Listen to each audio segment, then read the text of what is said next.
Assalamu алейкум урматтуу телегөрүүчүлөр, assalamu алейкум урматтуу радио угармандар. Сиздер менен кайрадан түз эфирде Ислам жана биз теле радио долбоору кызматыңыздарда Турдуматтын уулу урмат. Мен Кудай буйрса алдыдагы 1 саат бою түз эфирден өтө бир сонун теманын үстүндө сөз кылабыз. Бүгүнкү теманы ким баштан аяк күбө болуп катышып олтурса, сөзсүз анын үй бүлөсүнө, баласына дегеле үй бүлөлүк абал кадимкидей нурлана түшөт. Андыктан эфирди аягына чейин көрүңүз. Бүгүн 1 сентябрь десек деле болот. Анткени окуунун башталган күнү 15 сентябрь экенине карабай туруп, биз балдарыбызга билим беребиз, бирок эмнегедир ошол билимдин мөмөсүн ала бербейбиз. Ошол нерсени изилдегендер айтат, билим берилип, бирок тарбия алынбай калган болсо, ал билим эч качан мөмөлөбөйт дейт.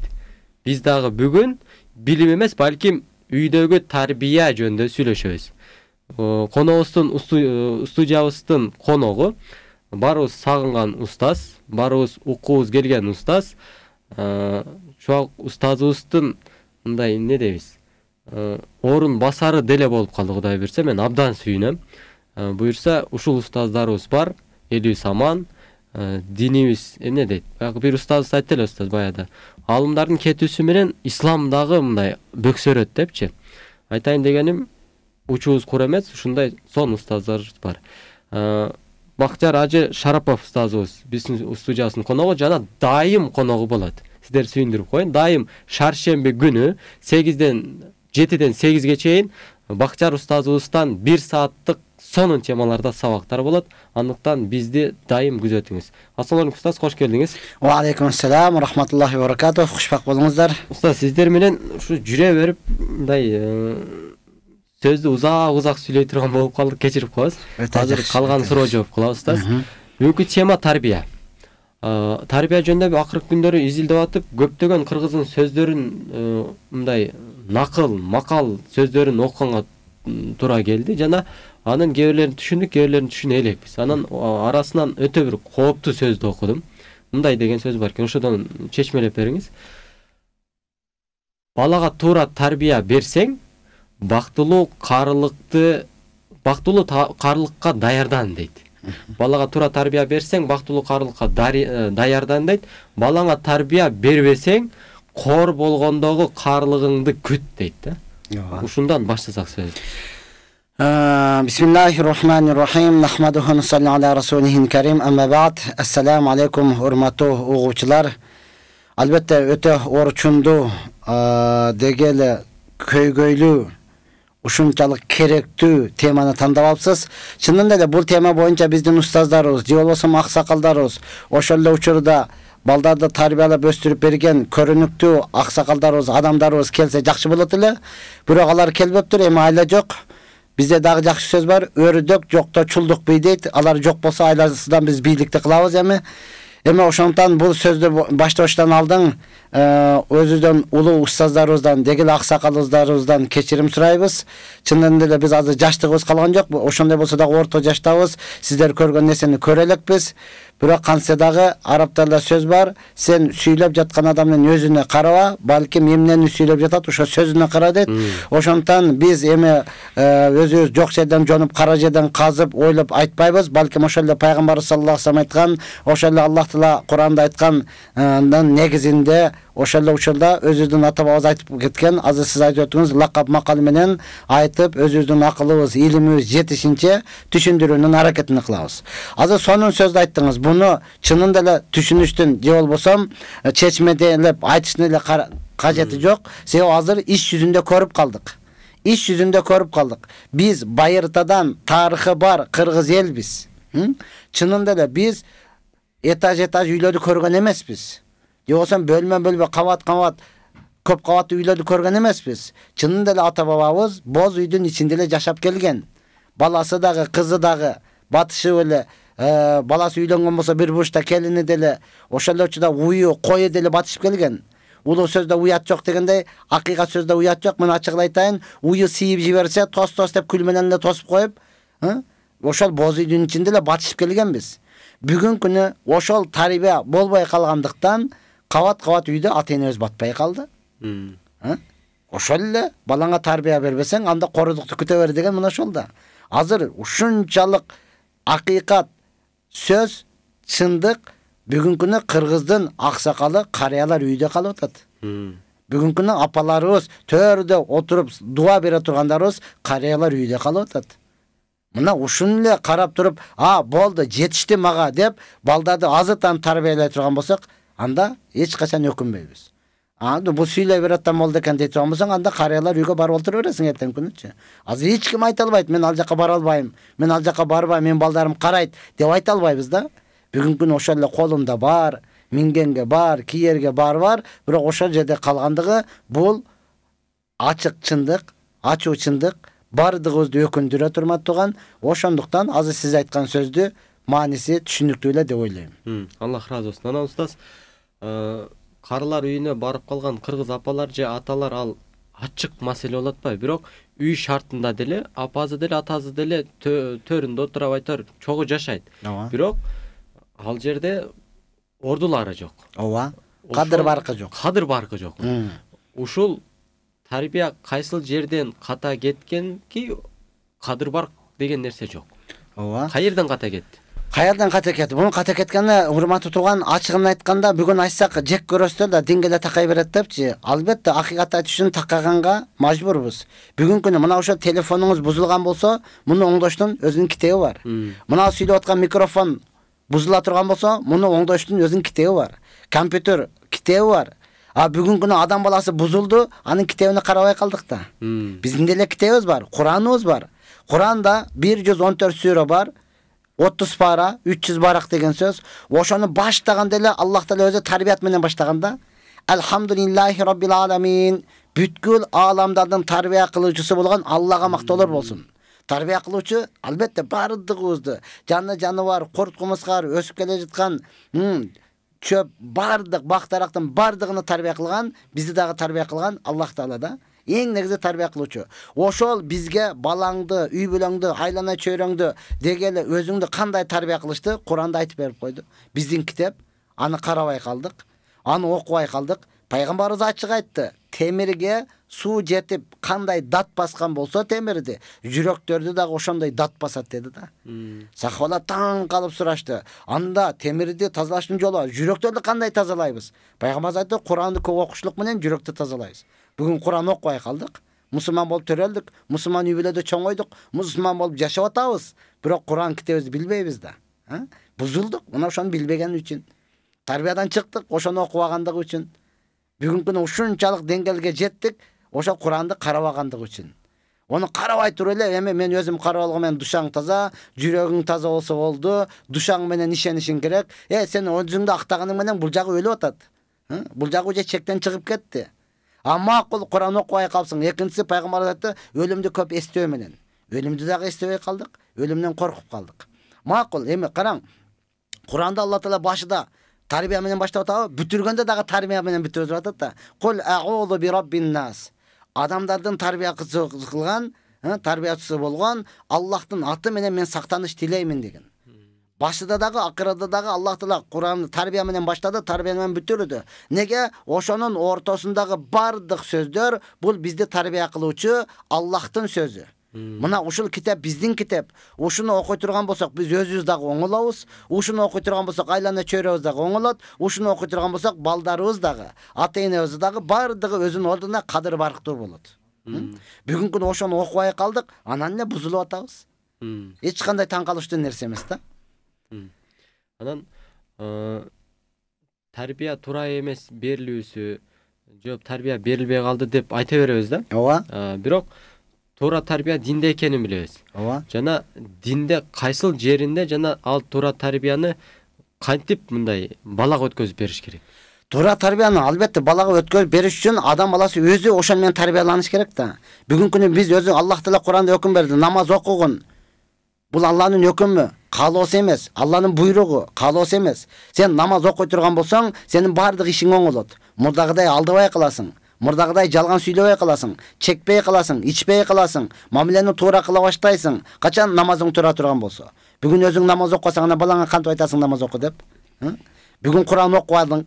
Бүгүнкү күнү өзүң ораза кармабадың. Бүгүнкү күнү адамдардын акысыны бербедиң, алдадың. Анан эми балаңа кантесиң? Ошондон эң биринчи өзүбүз тарбия боло турган болсок, анан балабыз албетте бизде уяда эмнени көрсө, учканда ошону алат дейт го. Уйдөгү тарбия ошондон башталыш керек да.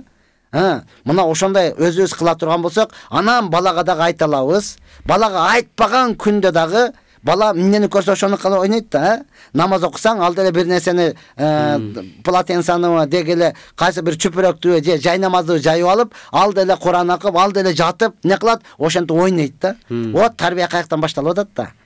Бала ата эне өзү ошого даяр боло турган болсо, бала деле. Эми өзүң кылгандан кийин айтсаң, айткан сөзүң деле өтүмдүү болот да. Өзүң кылбай туруп анан балага айтсаң, деп коет. Бүгүнкү күнү ушунчалык деңгээлде техника өнүктү дейбизби, же болбосо цивилизация дейбизби? Кыскасы, азыркы балдарыбыз булар кыяматтын балдары. Ата энеден маалыматы көп. Аны жаш бала түшүнбөйт дейсиң го, баласы түшүнбөйбү, сенен көп нерсени түшүнөт. Ишенбесеңиз телефонуңузду бериңиз деле. Сиз көрбөгөн жактарда жүрөт да. Сиз билбеген нерселерди чукуп алып жүрөт. Көрүп туруп өзүң таң калып атасың да, каяка кирип кеткенсиң? Менин телефонумда ушулар бар экенби депчи. Кантип чыктың? Чык кайрадан деп, кайрадан чыгарып алып атабыз да. Караң, балабыз канчалык деңгээлде өсүп кетти. Канчалык деңгээлде алдыга жылып кетти.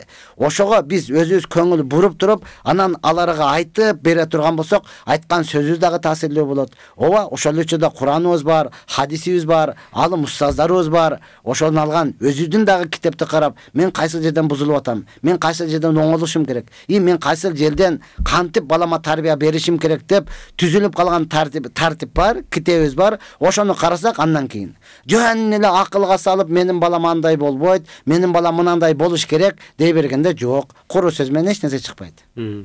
Анан кыргыздын ушу сөздөрүнөн айланса болот го, дагы бир сөз бар экен. Балаңды тарбиялап ора болбо дейт. Балаң бар өзүң окшош болот дейт экен да. Ушундай бир сөз бар экен. Анан мектепке ата-энелер баласын берүү менен балам тарбиялап атат деп ойлойт экен. Мындай карап келсек, мектеп билим көчөтүн эле берет экен да балага. Аны өндүрүп мөмөлөтүү бул үйдөгү тарбияга байланыштуу экен да. Сөзсүз. Ооба. Анан суроо мындай. Баланы тарбиялоо кандай чечилет? Баланы багуу кандай чечилет? Балага билим берүү кандай чечилет? Ортолорун бири-бирине байланыштырган нерселер бар, бирок ата-эне баарын чогуу эле кылып койгон да. Ооба. Бизде жакшы сөз бар го. Ата-эне. Ата-эне бир ата-эне 10 баланы бага алат. Бирок 10 бала бир ата-эне бага албайт. Кандай улуу сөздөр да буларчы. Өзүнчө эле ушу чечмелей турган болсоң, том китептер жазылат. Азыр сиз айткандай чын-чынга келгенде биз балдардын тарбиясына, илимине карабай калдык. Ошо ыйлабай эле курсагы ток болуп жүрсө болду да. Ошонусу эле карап калдык да. Алып келип эле берип атасың, мына үйдө бардыгы бар го, дагы сага эмне жетишпейт? Айланып кеткен ага көп нерсе жетишпейт. Өтө көп нерсе жетпейт. Бул курсак эле тоюп эле ойноп эле жүрө турган болсо болду эмес. Адам баласы эки денеден турат. Ушуну түшүнүш керек. Биринчиси тышкы дене. Бул мына физиология. Тышкы дене. Бул топурактан жаралган. Эми топурактан чыккан нерсе менен тоет да. Денебиз топурактан жаралдыбы? Топурактан чыккан, ошол эле нан, будай топурактан чыкты, ошол эле мөмө, жемиш, бардыгы топурактан чыккан нерсе менен тоет. Ошо топурактан чыккан нерсе менен колубузду кокодой, бутубузду букадай кылып чоңое беребиз. Бирок бул жакта рух бар да. Рух бар. Руханият бул Аллахтан келген нур. Бул Куран, хадис менен тоет. Бул Аллахтан келген нур, Аллахтын өкүмү менен тоет. Сенин денең бардыгы рухуң ачка боло турган болсо, кодум эле бүгүнкү күндөй да. Бардыгы бар. Чоң кишиге деле, кичинеси деле бардыгы бар. Киерге, жетерге, минерге бардыгы бар. Бирок дагы деле бир нерсе жетишпейт да. Үйгө киресиң, ары басасың, бери барасың, бир нерсе жетишпегенде эле айла жок эле түтүн жутат да. Айла жок эле тамекин тартып, ачууланып эле бир сөз айтсаң жетпейт. Эки сөз айтсаң ашык чакылат. 1,5 сөз таппай сен кыйналасың да. Неге урматтаган? Руханият ачка. Рух ачка болгондон кийин муну өзүнүн данына берип тойгозмоюнча эч нерсе жетишпейт бугачы. Ошондуктан ар бир балага биз Куранды дагы, биз хадисти дагы, ошол эле учурда өзүбүздүн кыргыз китептерде муну дагы адабий нерсени дагы үйрөтүшүбүз керек. Пайгамбардын сүннөтү. Мисалы пайгамбар айтып, ар бир үйдө таалим тирилсин. Ар бир үйдө таалим болсун. Таалим деселе биз ошол эле фазайлы мал же фазайлы хад же болсо фазайлы садакат эмес. Ошол эле математика, ошол эле физика, ошол эле химия, ошол эле биология. Ошолорду балдарга таалим берип, окутуп үйрөтүшүбүз керек да. Ал өзү изилденип китеп окуп, руханиятын тойгозгон болсо, андан кийин бар болсо 5 болот, жок болсо 15 болот да. Анан барга шүгүрчүлүк, жокко сабырдуулук ошондо пайда болот. Бүгүнкү күнү ошо руханият ачкалыктан аны кылса дагы рахат албайт, муну кылса дагы рахат албайт. Анан өлгөнгө туура келип атат, асын өлгөнгөчү. Неге? Анткени Аллах Таала бизди жаратуу адам атабызды бейишке киргизди да. Демек биздин рух бейишти көрүп калган, рахатты көрүп калган. Эми бейишке кирмейинче, же болсо ошонун рахатын алмайынча бул тынчсыздана берет. Адам баласы ар бири, мейли динди түшүнөбү, түшүнбөйбү, ар бир адам баласы рахат менен жашаш керек да. Рахатсыз жашоо мүмкүн эмес. Рахатсыз жашоо мүмкүн эмес. Күндө эле кайгы, ызычуу, жаңжал, тополоң боло берет болсо, адам баласы өзүн өзү өлтүрүп салат. Өзүн өзү өлтүрүп салат. Өлсөм кутулдумбу дейт. Жок, өлсөң кутулбайсың, өзүң тутуласың. Аны түшүнбөйт да. Ошон үчүн жок дегенде кичине рахат болуп, аха күлкү болуп, маанайы ачык жүрө турган болсо, андан жашоо алдыга уланат. Биздин максат мына ошол, ар бир адам руханий рахат алып калсын. Руханиятты тарбиялап калсын. Мына ошол тарбия боло турган болсо, мына ошонун бир аз болсо дагы азыктана турган болсо, эми калган нерселер убактынча экендигин түшүнөт. Көрбөгөндөй болуп кетесиң, эч нерсе эмес. Кичине мындай кылып кой, чыдап кой, көрбөгөндөй болуп кетесиң. Акыйкатта канча нерсени көрбөгөндөй болуп кеттик го, Мына карантинде уже көрбөгөндөй болуп кеттик. Канчалаган ооруларды дени башы таза болгондон кийин көрбөгөндөй болуп кеттик. Булар кудум эле калган нерсе, өтүп кете бере турган нерсе да. Ошон үчүн руханий балагабы, кызгабы, чоңгобу, кичинегеби, жашкабы, карыгабы руханий рахат жеткирүү биздин максат да. Демек, тарбия бул рух берилүүчү нерсе. Рухтун акысы. Албетте. Тамак аш дененики. Тамак аш дененики. Демек биз бүгүн дене менен гана алек болот бизде. Дене менен алек болуп атабыз, анан алек болгонубузду билбейли мындай деп айтып атабыз да. Жан багыш фарз депчи. Жандагы баш керек да, туура уста жан багыш фарз дейбиз. Ооба, жан багыш фарз, бирок жан багыккан жокпуз ушулакка чейинчи. Ошол азыр денебизди эле багып келатабыз да. Бир карыш курсак үчүн эле берип атабыз. Жан рухта, рухту бакпай атабыз да. Акыйкатта аны багыш фарз. Аны намаз окусаң, аны Куран окусаң, аны дуа кылсаң, же жакшы сөз уксаң, насаат айтсаң, насаат уксаң, анан жаның багылат да. Рух башкан не болгондо, тойгондо канча рахат алып каласыз, Азыр караң, мына өзгөчө өзүбүз намаз окуп эле жүрөбүз. Куптанды убагында окуп алсаң, кандай жеңил дейсиң, карыздан кутулдум, Болду, эми түнүң ушунчалык узун рахат да. Азыр бир кары чөткү Куран окуп берди. Курандычы угуп туруп эле рахат алып атасың да. Сонун окуйт экен. Дагы бир аз окуй түшсө, дагы окуй берсе экен. Жөн турсаң дагы окусун деп. Анын окуганын угуп биз рахат алып атабыз да. Эгер өзүң ошентип окусаң кандай рахат да. Өзүң ошондо аксаң кандай рахат. Кече эле бирөө менен отуруп келдим, 21 мамлекетке барып келдир. Ошол айтып атат, Колумбияга бардым дейт. Арабтын урпактары экен, бирок христиан чокунуп кетти барчы. Булар бир жерге барып намаз окубаса, магазиндегилер, домдогулар көргөн бардыгы эркек, аял, жаш, кары деп түшүп келишти да бардычы. Карап туруп, булар Аллаху акбар десе, кыбла бияк карап турат, алар муну карап алган. Бирок кызыктырбайт. Аллаху акбар десе бардыгы дуурайт экен да. Рүкү кылса рүкү кылып, намаз окуса намаз окусуп, эмне иш кылдыңар дейт экен да. Биз намаз окуса, өлө рахат алдык депчи. Эч нерсени билбей туруп, ошол туураганыга рахат алып атат да. Канчалык жеңил деп калып атат. Азыр деле туугандарыбыз, өзүнүн агаларыбыз эч кандай намазга келбейт, бирок жумага бир жолу келип туруп, канча рахат алып атат да. Жеңил деп калдым, өтө сонун болду, намазыңыз кабыл болсун депчи. Ошону 5 мал намаз окуса, кандай рахат, кандай жеңил дейт. Канча нерсени сырттан, кулактын сыртынан өткөргөнгө туура келет да. Бүгүн ошол нерсе болбогондуктан, жөн эле дүйнө болуп калгандыктан, ошондон бир сөз көтөрө албайт да. Бир сөз көтөрө албайт. Анан айлы жок асын өлүп атат, айлы жок башка иштерге барып атат, жаман иштерге. Неге? Эптеп бактылуулуктун бир даамын татып калсам деген ойдо да. Бактылуулуктун даамы бардыгы өзүбүздүн Куранда турат. Өзүбүздүн бузулганда оңдотулган китебибизде турат. Максат ошого келе турган болсо, анан ар бир инсан рахат алат, ар бир инсан жеңил жашайт, ар бир инсан жыргал менен бактылуу жашайт да. Анан ушул тарбия маселесинде бир кичине изилдөө жүргүзүп атып, чоң устаздын бир окуясын угуп калдым. Жана буну балким айтып берсем башкаларга да пайдасы болот го дейм. Чоң устазыбызга бир апа чалар экен дагы, устаз мага келип дем салып бериңиз деп суранар экен. Анан устаз өзү сабак берген киши да. Эми дем салбайм мен апа десе болбой эле суранат экен. Өзүңүз келбейсиз да болбойт экен, мен тура албайм деп. Анан устазыбыз багыш издеп барыптыр. Өтө алыс жерде жашайт экен. Ушу Бишкектин тегере окшойт. Мен түшүнүшүмчө барса эски кепе, бир эски кепе үй жыттанып кеткен. Анан барса чын эле апа жатат. Анан ушу кичине дем салып баштаганда келбети мындай келбеттүү, мындай спорт менен машыккан денелүү, мындай өтө бир сулуу жигит кирип келди дейт. Мындай боевой дейбизби? Спортсмен. Ооба. Анан сураптыр, апа бул ким десе, балам дептир. Анан чоң устазыбыз таң калып сурадым дейт. Бул кандай болуп калды? Ушундай устаз эми керемет айтат го. Бул баласын дейт, Америкадагы эң күчтүү кино звездаларынга салыштырса дагы өтө кооз бала дейт да. Келбети дагы, өңү башы да, денеси да. Анан апасын карабайт. Анан сурап, неге булундай болуп калды десе, балам 3 тилде эркин сүйлөйт, 3 диплому бар дептир. Учурунда мен балам багып өттүрмүн, айткан алып берип өттүрмүн, бир нерседен кеч калыптырмын, ушу балам эч тарбия бербепмин деп өкүнгөн экен. Анан чоң устаз айтат, билим бул билим. Билим өзү көгөрө турган нерсе эгер тарбия туура берилсе деп атат да маңызында. Айтайын дегеним, сиздин эле сөзүңүздү кубаттаган бир окуя болуп калды да.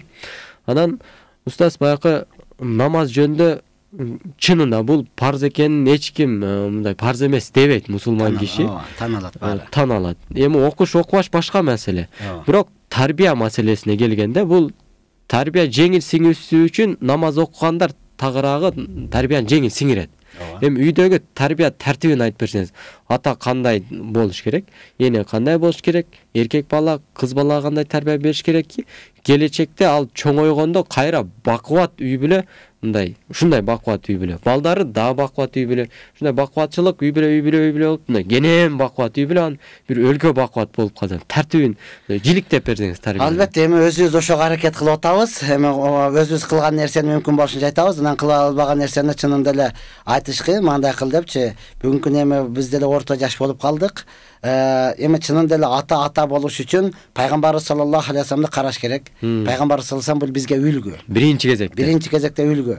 Пайгамбарыбыз саллаллаху алейхи вассалам айтып атат, силер үй бүлөңөргө жакшы мамиле кылгыла. Үй бүлөсүнө эң жакшы мамиле кылган мана менмин деп атат. Айша энебизден суралып атат, пайгамбарыбыздын кулук мүнөзү кандай эле десе, пайгамбарыбыз тирүү Куран эле деп атат да. Кайра эле пайгамбарыбызды Куранга такап атат да. Пайгамбарыбыз өзү алдынча эле пайгамбар болуп калган жок. Албетте, пайгамбарыбыз өзү алдынча эле мен манандай кылайын, мындай кылайын деген жок. Балким пайгамбарыбызды эмне менен этабы менен, кезеги менен Аллах Хасанда өзү тарбиялап, энди мынандай кыл, энди мындай кыл, сен мынандай кылып койдуң, эми мынандай кыл деп эскертүү берип турду да. Эскертүү берип турду. Ооба, пайгамбарыбыз деле бизге окшогон инсан эле. Эми караңыз, ошол динге чакырып аткан учурда, пайгамбарыбыз дагы инсан жакшы ниет кылды. Эгер мына чоң иштегендерди, чоң окуу жайда сабак бергендерди, деги эле колунда бар байларды динге алып келип алатган болсом, буларды көрүп көптөгөн адамдар келет. Деп пайгамбарыбыз ошол Курайш урууларынын эң сөзү өтүмдүү, чоң байлыгы бар, колунда бар, деги эле сабаттуу адамдарын топтоп, ошолорду динге чакырып жакшы сөз айтып атканда, Умму Мактум деген сахаба келип калды. Анын эки көзү сокур эле. Ошол пайгамбарыбызга де Алланын элчиси, мага дагы үйрөтүңүз, Алла берген нерсени айтыңыз. Көз сокур да. Ал кимдер менен отурат билбейт. Ошентип сүйлөп аткан учурда пайгамбарыбызга дагы инсан ой келди, инсандык. Азыр макул деп эле буга карасам, бул пайгамбарды бүт ушуга окшогон сокурлар, колунда жоктор, кедейлер ээрчийт экен деп маналар карабай коет деген ойдо ага көңүл бурбай, пайгамбарыбыз ошолорго даватын бере берди эле. Аллах Таала Курандагы Абаса деген сүрөнү түшүрүп койду да. abasa ve tevalla an ja'ahul a'ma. Sadaqallahu azim. Ne kıldı? Al peygamber ne kıldı? Al kişiге. Allah Taala peygamberdi uşunçalık dost tutkan, dostun dostqa kılgan mamilesi. Peygamberimiz aytып атат, бирок үчүнчү адамды айткан сыңар айтып атат. Peygamberimizga ага көзү сокур киши келгенде көңүл бурбай кабагын салып койду. Сен андай кылба дейт. Ага үчүнчү адам айткандай айтып атат. Ага көзү сокур адам келди эле, көңүл бурбадан кабагын салып койду. Келла сен андай кылба деп койду да. Хикмат. Хикмат. Саңа келди эле, сен ошентиң деген жок. Ага келди эле. Söz kayga ketken bildi da söz esini tabat deydi ko. Atılgan. O ne dedi? Gitti. Esini taptı. Biroq Allah subhanahu wa taala uşunçalık dengelde tarbiyani үйrөтүп атат. Dostqa kılgan mamilesi, hikmati aga keldiler, al uşintip koydu. Emi sen anday kılba dep koydu da. Peygamberimiz ne kıldı? Hakikatni moynuna alıp turup, keyin Ummu Maktum kelgende çapanını çeçip kel. Allah Taala senin sevеңден meni jemege tatыктуу kıldı. Maga eskertүү berdi dep ошого коет эле да. Demek peygamberimizdi da Allah hasanında tarbiyaladı. Emi peygamberimiz sallallahu aleyhi ve sellem üy bilosuna en jakşı mamile kılgan peygamberimiz oldu. Peygamberimiz bar hadiste aytat, "Selerden arаңada en jakşıңар üy bilosuna sen ne dedi? İmanı toluğunlar üy bilosuna jakşı mamile kılganыңар" dedi. Demek üy biloga jakşı mamile kılıç üçün dagı iman kerek eken da. İman kerek eken hurmatly tugan. Emi jakşı ata boluş üçün albatta al imandı boluş kerek. Jakşı ata boluş üçün al ayalının dağı, baldarının dağı özünün hukukunu özünün orduna koyuş kerek. Men erkekmin, men aytkaным bolot, manday bolot dей бербей, жок, акыйкат bu ayaldын дагы айтканы кылынат.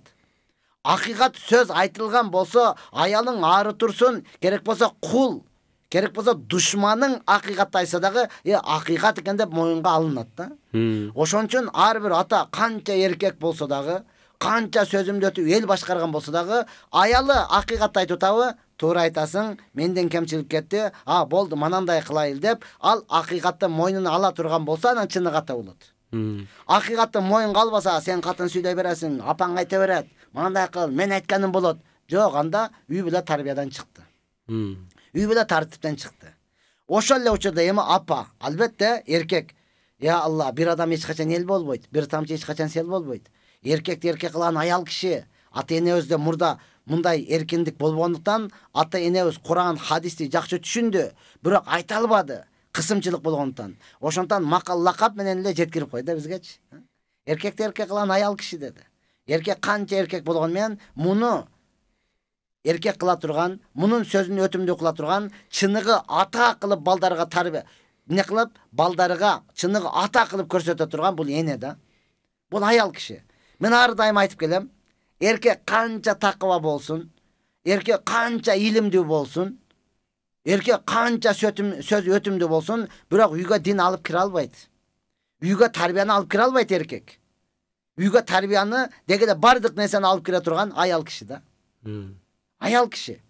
Караңыз, сиз эркексиз. Азыр эмне дейлик? Бизде эмне сезон болуп атат? Кышкасы күз келди, жыйын терин сезон болуп атат, Жыйын терин. Çöp kımbattadı деп olatat. Boptur, çöptü жыйыш үчүн айры. 5'lik. Yosum айры. Ошону алып келдиңиz. Не кылабыз? Престерди жыйабыз, çöp кымбат болот, мал келди караганга жакшы болот. Жактыбы? Жакты. Аялыңызга көрсөттүңүз. Жаңы. Сабы деле узун. Буягы жалтылдайт демеле. Алып кел, мына үйгө алып келип шкафтын ичиге салып кой десеңиз, салдырабы? Айрыны шкафтын ичиге кое аласызбы? Жок да, эскалатыңа барып кой дейт. Сен эркексиң, кызыктырбайт. Боптур, кетмен. Жер чапкан. Чукулдук. Кыскасы кайсы аспабыңыз болсо, алып келип, үйгө алып келип, аялыңызга берип, шкафтын ичиге коюп койчу десеңиз койдурабы? Жок да, апар, эскалатыңа барып кой дейт да. Эми аялды караң, үйгө конак келип калды, пияз жетпей экен, чурка пияз алып кел деди. Арзан стаканда эсмон ал, бокалда эсмон, ушундай келип калыптыр. Мына алың, өзбек туугандар экен, алың, сатаман кетаман деди. Боптур, алды, буну не кылат? Шкафтын ичиге кирип, пирамида болуп орун алат, сонун кылып пиялар тизип коет. Эркектен сурайт, мынаны алып келдим, тизип кое берем дебейт. Ал ошол замат эле үйгө кирди да. Ошондой эле чайнага алып келди, ал эмне кылат? Ысык чайы менен дастаркандын ортосунан орун алат да. Бул эркек мойнубузга алып дөңдө турган эле трактир. Анан неге алып келдиң, неге алып кирдиң үйгө дей албайт. Деши мүмкүн, бар, ысыгы чык чайдан дамдап кел. Көбүрөөк салчы, жакшыраак чыксын дейт да. Аял алды, бул үйгө кирди деген сөз. Үйгө тарбияны алып кире турган, үйгө адеп ахлакты алып кире турган, эркекти эркек кылган бул аял киши. Ошондон айтам, кыздарыбыздын ар бирөөсү Куран хафиз болушу шарт эмес. Бир окуучаларды окуп бүтүш шарт эмес, бирок имандуу болушу шарт да. Имандуу болушу шарт. Имандуу болду, эми эркекти эркек кылган аял киши болду. Бул экөө эмне кылды? Төп келди бири-бирине. Экөө максаты бири келди. Энди балдарды тарбиялаш өтө жеңил болот. Эми балдарды караш дагы өтө жеңил болот. Апам айтты, апаң айткан болсо болду, ошону кылбайсың менен деп айта алат эркекчи. Атаң айтса, болду деп туруп ошону кыла алат. Бүгүнкү күнү экөөнүн максаты башка-башка, балдарды дагы башка-башка тарбиялайт да. Кээ бир балдар атасы тарапта, кээ бири апасы тарапта. Балдарды бөлүп койгон. Неге? Биринде десе, апаң айта берет, мынандай эле кыласың. Балага тийишпе, сен керек болсо кызыңды карап ал деген үй бүлөлөрдү көрүп атабыз. Кызга тийишпе, сен керек болсо балаңды тарбияла, кызды мен караймын. Эки жака бөлүп алган. Экөөңдөн чыккан, экөөңдүн балдарың. Качан экөөнүн максаты туура келе турган болсо, эми балдардын дагы тарбиясы түз болот, балдар дагы ошол үйдөн качпастан, ошол үйгө келиштин аракетин кылат. Бүгүнкү күнү экөөнүн максаты бир эмес, экөө тарбиясы башка-башка, максаты дагы башка-башка, ошон үчүн балдар үйдөн качып атат да бүгүнкү күнү. Канча бала үйгө баргысы келбейт. Неге? Азыр барсаң атам менен апам урушат, ал экөө бири-бирин мындай кылат. Ошондон эң негизгиси биз аялдарыбыз, биз кыздарыбыз динге көбүрөөк болот болсо, эркекти эркек кылып алат болсо, ошол эле учурда эркек акыйкатты мойнуга алса, мен эркекмин деп эле кыйкыра бербестен, макул деп акыйкатты мойнуга алып туруп, кел деп өзүнүн Куран китебини, бузан китебин карап, ошону балдарга айта турган болсо, эми балдары дагы ушул үйдөн тарбиялат, башкаларга дагы ошол нерсени айта алат. Ошондон биз айтабыз, эң негизгиси албетте ата-эне бүгүнкү күнү бирок, я Алла, ушунчалык өкүнүчтө жашап атабыз. Мурда чынында эле аганы көрүп ине өскөн, эжени көрүп сиңди өскөн, мусулманды көрүп кафир өскөн да. Бүгүн өзүбүз динибизден алыстап калдык, тарбиябыздан чыгып калдык. Бирөө бир сөз айтса жетпейт, эки сөз ашыкча кылат, өзүбүз оозубузду толтуруп сүйлөйбүз, өзү эч кандай тарбиянын тыысы деле жок. Бирок ошолорду башкаргыбыз келет. Бирок ошолорду биз сөзүдө өткөргүбүз келет. Андай эч качан болбойт. Ошондон ар бир өз моюнга алып туруп, мен оңолоюн деп ар бир адам өзүнүн оңолуусунун фикрини көбүрөөк кыла турган болсо, балабызга деле, кызыбызга деле, көргөн адамга деле, ана сонун экен, качан жүрсө күлүп жүрөт, ана мындай экен, муну мамиле кылыш өтө жеңил экен деген адамдар келе баштайт. Анан бизге WhatsApp аркылуу суроо келген экен. Телекөрүүчүлөр, урматтуу телекөрүүчүлөр, эгер устазыбызга сурооңуздар болсо 0705 96 94 41 номерлерине жазсаңыздар болот. Буюрса түз эфирден устазыбыз жооп берет. Баланы диндин негизинде тарбиялаш үчүн эмнеден башташ керек дейт? Ата-эне өзүдөн башташ керек. Эң негизгиси ата-эне намаз окуп, ата-эне дуа кылып туруп, Аллахтан сураганда, Аллах Таала Куранда айткан: "Я Аллахым, мага күйөөмдү же аялымды көзүмдөн кадайгы кылып бер, жана балдарымды келечекте такуу адамдарга жол башчы кылгын" деп сурашат деген. Көзүңүздөн кареге болуш үчүн, жана жакшы адамдарга жол башчы болуш үчүн эң негизги дуадан баштайсыз. Макул, эми бүгүнкү күнү төрөлүп калды. Бизде төрөлүп калганда эң негизи сени ким жараткан, сени тарбиялык кылуу үчүн ким? Аларды үйрөтөсүз. Албетте 7 жашка чыккандан кийин пайгамбарыбыз айткан, намаз окуганды үйрөтөсүз. Эгер окуп калатаган болсо өтө жакшы, окубаган болсо 10 жашка жеткенде ошо намаз окуганга, Куран окуганга какыс-кокус кыла аласыз. Андай кыл, мындай кыл деп туруп, ага ата-эне албетте тарбия бериш үчүн кичине какыс-кокус кыла турган болсо эч нерсе эмес. Ошондой кыласыз. Эми 10 жаштан өтүп балагатка жетип калган болсо эми эч нерсе дей албайсыз. Эми дуа кылып Аллахтан гана сурайсыз. Үмүттү ошо жака кыласыз. Өзүңүз динге бекем болосуз. Албетте пайгамбарыбыз айткан, ата-эненин баласына кылган дуасы пайгамбардын үммөтүнө кылган дуасындай кабыл болот деген. Үмүттү үзбөйсүз, бул жагына ыйлап гана дуа кылып Аллахтан сурайсыз. Тарбия кыла турган, иман бере турган бул Аллахка Субхана Таала. Эгер балагатка жетелек боло турган болсо, азыр деле кеч эмес, азыр деле Куран окуганды үйрөтүңүз, азыр деле китеп алып келип бериңиз, азыр деле жакшы сөздөрдү айтыңыз. Айтканда, балага сүйлөгөндө ошол чоң адамга кандай сүйлөйсүз, ошондой эле сүйлөй бериңиз. Ма кека деп эле ага башкача бир тил кылып аны эркелете бербестен, ошол чоң адамга кандай сүйлөп, чоң адам кандай түшүнөт, балаңыз дагы ошондой түшүнөт. Аны чоң адамдай сүйлөңүз, бирок андан чоң адамдын мамилесин күтпөңүз анданчы. Ошондой кылыңыз. Себеби мына бүгүн медреседе балдарды кабыл алдык. 70 бала келиптир. Я Алла. Кебир ата эне келет. Балам эчтен бизде тартип ушундай да, бир параны жаттаган болсун. Баланы ошолорду медресеге оңойраак кабыл кылабыз. Кебир баласы келет. Мына шаарда өстү, балам жаттаган эмес, шаарда билесиз го эми ойноп жүрүп келди, эми эптеп ушул окуп калсын. Адам болуп калсын деп. Адам болуп калсын. Макул, шаардагылар эч нерсени билбейт экен да. Десең айылдагылар келет. Мына айылда билесиз да, эч ким окубайт, мал калмадан эле жүрүп эч нерсени билбейт, эми эптеп алып алыңыз. Ушул дагы эптеп молдо болуп калсын. Я Алла. Мектепте эч нерсе окубаган болсо, айылда эркелеп өскөн болсо, боптур шаардагы каяктагы адам билет анан. Шаардагы эми шаардагы ушундай экен десе. Айылдагылар мал менен дыйканчылык менен боло берсе, анан каякта үйрөнөт. Бирөкөө келиптир, атасы, мына биз ата эненин колдо окубайт экен, эркелей берет экен, сиздерге тапшырайлы. Ата эненин колдо эркелейт экен макул. Десең бирөкөө келиптир, ата энеси Москвада, чоң ата чоң энесинин колдо болуп калды, эрке болуп калды, окубай калды. Анан качан окуйт буларчы? Мындай тарбиясы бүтүн, үй бүлөсү тарбиясы бүтүн бала келдиби мында? Жок. Чын деле. Анан бизде ушунчалык деңгээлде артта калганбыз, ачык эле айтайын. Болбой калган балабызды медресеге алып келип атабыз да. Ушу жок дегенде молдо болуп алсын депчи. Анан ошол 5ке бүткөндөрдү анан анакка жөнөтүп атабыз да, министр болсун, депутат болсун, башка болсун депчи. Урматтуу тууган, ол мектепте окубаган адам медреседе дагы окубайт. Мен азыр алып келем деп унутуп калыпмын. Алхамдулилла биздин жаңы медресени бүткөн балдар өтө күчтүү чыгып, Мурас деген китепти которуп чыгыптыр да. Эгер макул деп бардыгын окуганда дагы ошол Мураска келгенде бардыгы такалат. Мектепте окуган Мураска келгенде такалат. Бүгүн чынында эле балдардан ошол 70 бала болгон болсо 70ден сурадым. Мектепте ыр жаттагансыңбы? Жок. Мектепте ыр жаттабаган болсоң, эми келип медреседе сен Куранды кантип жаттайсың? Жаттадым деп унутуп калыпмын. Эртең анда сен медреседен чыгып баргандан кийин Куран окуп кой десе, унутуп калыпмын деп тура бересиңби? Жок, ырдаган болбойт да. Каякта болбойт, ыр жаз. Анан келип эле, анан onu бир-эки окуп калыптыр, келип ыр жаттаганбысың десем, алык кылысмын. 200 сомдогун айтпа мага. 200 сомдуктарын ырды жатпа, ысык көл кээде толкун кээде тынч. Onu айтпа. Башка ыр жаттагансың, ошол сенин жаттоо сезимиңди айт, мен көрөйүн. Кичинеңде жаттаган ырларың барбы? Жок да.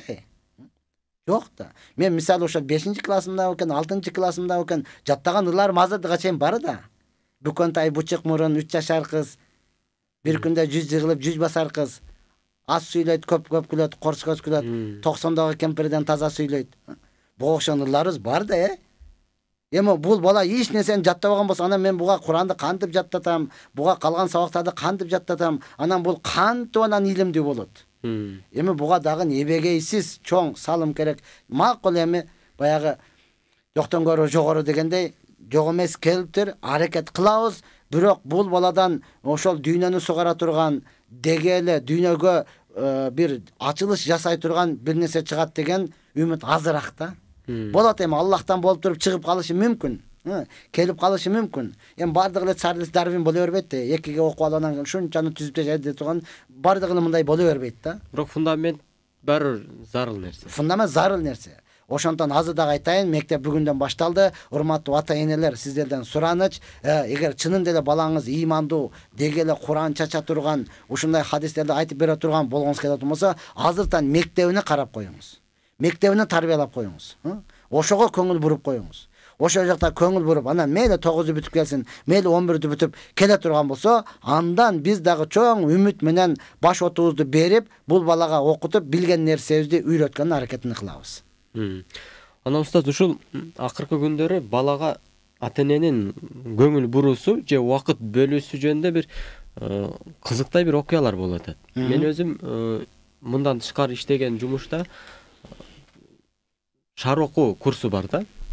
Ошол жакка ата-энелер чалышат. Мен балам шар окутайын дедим эле. Мен балам жай окуйт, китеп аз окуйт, китепке кызыгышы жок деп. Анан биз биринчи эле берген сурообуз ушундай балдарды анализдеп алыш керек да, чынында балаңыз кандай. Анан эмне суроо беребиз? кечиресиз апазы, айтыңызчы, балаңыз 1 мүнөттө канча сөз окуйт десең, билбейт. 1 мүнөттө канча сөз окушун ата-эне билбейт. Анан сурайсыз, кечиресиз, балаңыз канча жашта? Балким 6 жаштадыр, балким 7 жаштадыр десең, кээ бирлер 10 жаш дейт, кээ бирлер 11 жаш дейт, кээ бирлер 9 жаш дейт, кээ бирлер 14 жаш дейт.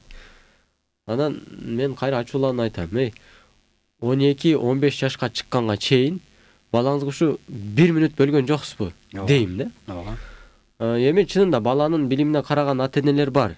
Бирок мен ушу акыркы 2 айдын ичинде 20дан ашык ата-эне менен сүйлөшүп калдым ушул темада. Бирөө дагы 1 мүнөттө канча сөз окурун айта алган жок. Бирөө дагы. Анан бир ата-эне чалып, мен кызым 1 мүнөттө 100 сөз окут экен деп чалды эле, сүйүндүм да, чынында. Сүйүнсөм, мен статусума коюп койгом ошону. Ошондон кийин окутуп ана мага чалыптыр сүйүнчүлөп. Эсине келип. Айтайын дегеним, тарбия бүгүнкү күндө мындай бир жок. Албетте, ооба. Жок кайсы. Моюнга алыш керек. Эми анан мен ушул тарбия маселесине кичине китеп барактап, устаздардын сөзүн изилдеп, сабактарын угуп атып, бир нерсени түшүндүм да. Бир устазыбыз айтат, азыр миллиондогон бала жетим чоңоюп атат дейт. Миллиондогон бала жетим чоңоюп атат. Бунун мааниси кандай деп мынтип ойлонуп көрсөк, уй деле багат экен, эшек деле багат экен. Анан адам деле багат экен. Бирок экөөнүн багуусу ошол менен токтойт. Үчүнчү адамзаттын багуусу тарбия деген нерсе менен коштолуш керек экен да. Же болбосо тарбия берилсе баг өзү эле болот окшойт дейм. Багуу эле болсо кийин багуу да болбой калат экен да. Мисалы үчүн баланы бага берсең, кийин ата-эненин багуу дагы болбойт экен да. Балага тарбия бере берсең, багуу өзүнөн өзү болот экен. Дейм да, болгондо дагы багуунун эң бактылуу багуу дагы ата-эне болот экен да. Башында айткандай, кийин балага тарбия берсе, бактылуу карылыкка даярдансын деп атпайбызбы? Ошого тарбия маселесине устаз менимче көп тема алып чыгат окшойбуз. Албетте, аны көп алып чыга турган нерсе, анан чынында эле өтө көйгөйлүү. Азыр сиз айткандай, биз атка көңүл бургандай, балага көңүл бурбай калдык. Ал кала берсин, итке көңүл бургандай, балдарыбызга көңүл бурбай калдык. Ошондой эле мал, жандыкты карагандай, ата-энебизди дагы карабай калдык да. Эсиңизби, чынында эле мен айтып атам, бир досум ат алды. Я Алла, күнүгө 5 мал кабар алат, кемидечи. Ат не болду? Атка жем салдыңбы деп? Атка жем салдыңбы, барып сугардыңбы, кабар алат. Ал чорлошуп калбадыбы, чалышып калбадыбы деп отурупчу, ата-энесин анчалык кабар албайт. Ишенесизби, ушунчалык көйгөйлүү маселеге жеттик. Бирөө паркта итини жетелеп жүрөт. Анан мен көрүп калып, таанып туруп айтат, итти дагы карасаң ит экен да дейт. Ачуум келип айтып, мага ит экенсиң дедим. Неге? Ушул убакка чейин бир жолу ата-энең жетелеп келдиңби? Молор неме да, өздөрү келет да. Жаштыгында балам деп жүрүп, өзү жебесе баласыга жетеди. Эми карып калып дагы эле балам деп үйдө отурат. Сен болсо итиң жетелеп жүрөсүң. Ооба, тарбия өтө маселе. Итти деле тарбияласаң келип өзүң тиштейт да. Атты тарбияласаң келип өзүңдү тебет. Атты тарбиялашында канча кыйынчылык керек. Балага дагы ошондой сөзсүз көңүл бурулуш керек. Бүгүнкү күнү урматтуулган, чынында эле сиз айткандай, я Алла, дүйнөгө эле болуп калдык тагын, ошол эле болсо калганы болот деп калдык да. Жок, бул адам баласы, бул ат эмес, бул эшек эмес. Уруп минип алсаң кете бере турганчы. Кече эле бирөө айтып атат, атасыга ушу сөздү айттыр, бардыгыбызга сабак да. Атасыга айттыр, ата, сиздин ургандарыңыз алы менин эсимден кете элек дептир. Тарбия бербей туруп урганда, эч нерсени бербей туруп, аны уруп, ананы кыл, муну кыл деген бүгүнкү күнү баласы ошого айтып атат. Баласы, ата, сиздин ургандарыңыз менин эсимден алы кете элек дептир да. Бул кандай деген жүлүндү, тешип өтө турган сөздөр да. Ошондуктан ар бирибиз балабызга жашынан, баланы бардыгыбыз атабыз айтып койгон өзүчү. Бала катынды башынан, баланын жашынан депчи. Жашыдан азыр ата ким, апа ким, аны кандай тарбиялат? Пайгамбарыбыз ачык айтты, бейиш энелердин таман астында деди. Демек, урматтуулган, энеңе ушунчалык мамиле кылган, бейишти табасың. Я Алла, ата-бабабыз атала энелерден калган сөз. Мурда да айттым го, лакап, макал болуп калды. Атанын сөзү ок, эненин сөзү бок. Энеге канча, атага канча көңүл буруш керек. Эгер балам мага ошондой көңүл бурсун десеңиз, азыртан менет кылыңыз. Бизде анекдот катары айтылып калды да.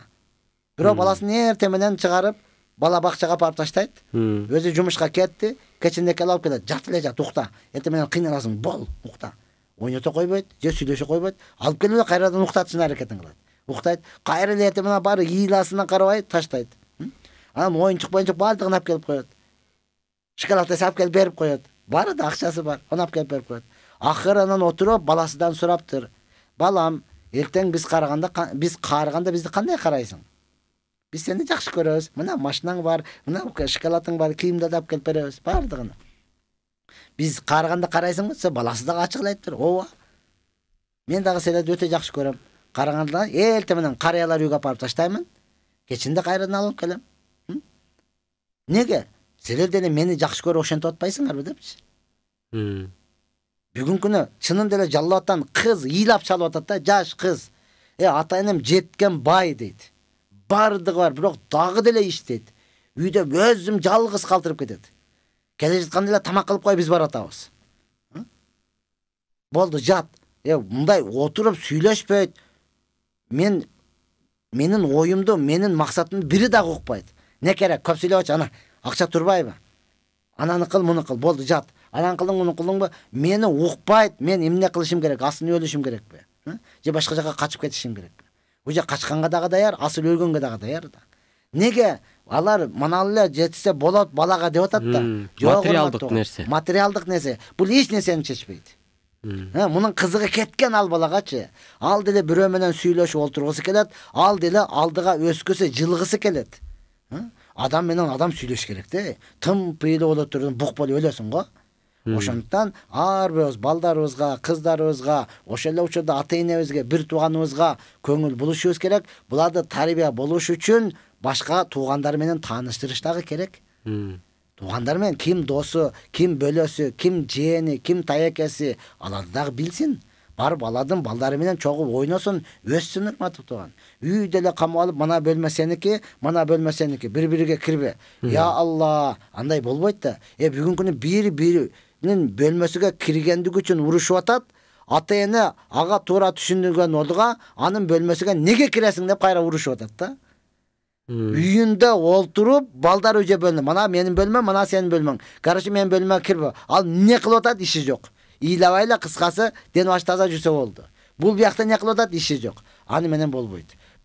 Албетте имам Малик рахматуллах алейхи айткан, намаз окулуп жаткан учурда аркада жаш балдардын үнү угулуп турбаса, бул коомдун келечеги коркунучтуу деген. Биздин келечегибиз не болуп бара атат, Бүгүн ата өзү намазга барбайт. Барса дагы баласын алып барбайт. Ал балам эмне менен чоңоюп атат? Эртең чоңойгондо биз ошонун колуга калабыз. Мамлекетибиз ошонун колуга калат. Ошол биздин келечегибиз. Кече аксакалдарга тийиштүү айттым. Bizde balanın balası ne vere деп koyat ko. Ne vere? Kırgızın emne berem degen sözden alıngan da. Ne bere? Ne berem? Emne berem. Emne berem. Oşundan alıngan da. Az emi toyga geldi.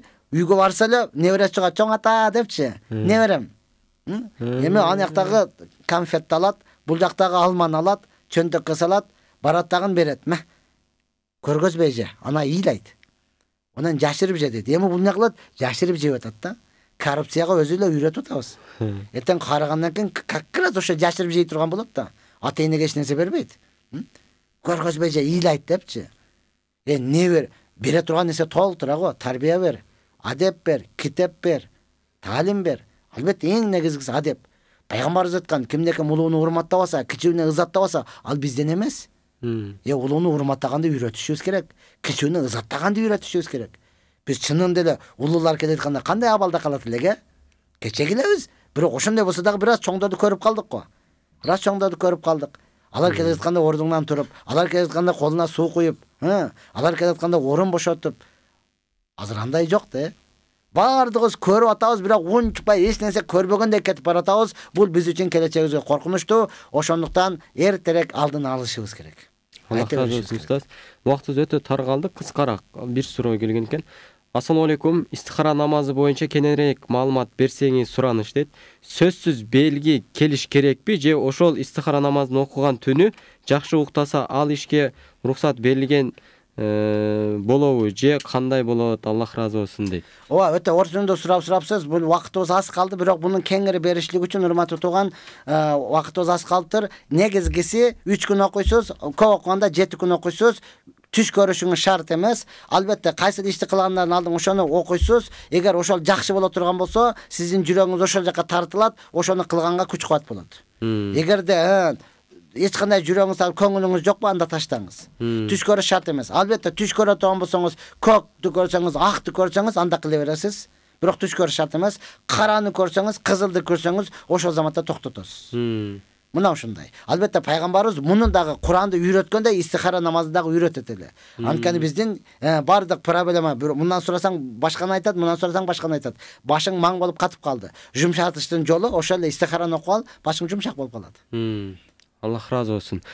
Бүгүн ушу студиябызга келип конок болуп, бүгүнкү теманы ачып бергениңиз үчүн Аллах ар бир айткан сөзүңүзгө көп сооп жазсын. Жана бизи да шерик кылсын. Амин. Аллах ыраазы болсун.